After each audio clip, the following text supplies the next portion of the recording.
It's very useful. We're making lots of changes already. We've noticed a difference in terms of mentally just understanding the problems of the business, dissecting it, writing down paper, and then sharing it with the practice manager helps a lot.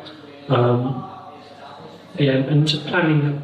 Learning strategies of how to implement things. I mean, you always think you're running a good ship, but until you like what it said, dissect everything, and another they said, you realise actually there's loads of improvements to be made. Absolutely, it's always moving forward. Exactly, and then just learning how to make what we're learning, how to put it into practice as well.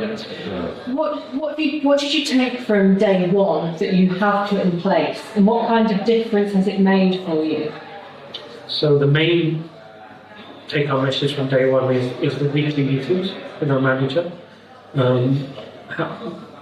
Having a structured meeting and make sure it's timed beginning to end.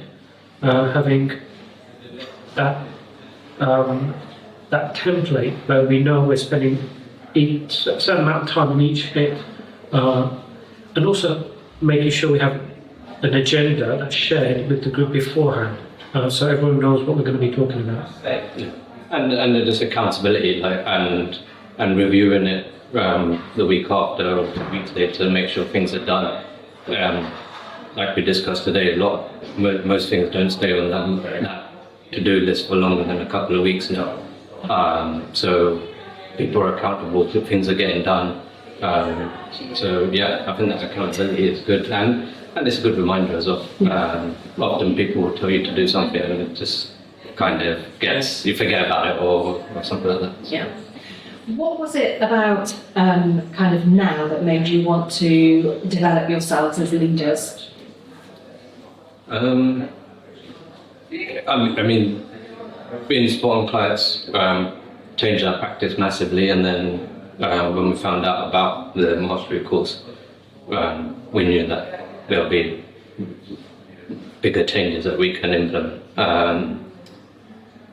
And yeah, just Time is right. Time is right. Yeah, it just felt right. Yeah. Yeah. And what would you say to somebody who's seen the sort of marketing that we're doing about this and is thinking about joining next year, but maybe wavering? What would you say to them? Say you don't know what you don't know until someone shows you, and it's difficult. When you're in a practice and the practice is doing well, you sometimes forget what else you can be doing. And when you come to these courses, especially spots when you're meeting other clients and you're learning from other clients, as on top of what Andy and Mike are saying, and I've learned more in the coffee breaks here than you'll learn just sitting at work, doing your dentistry. Yeah, exactly that. You just don't know. Most dentists probably think that they're running a good ship, a tight ship, and they probably are, but the untapped potential is phenomenal. Like you don't know it until you see it, I guess. Perfect.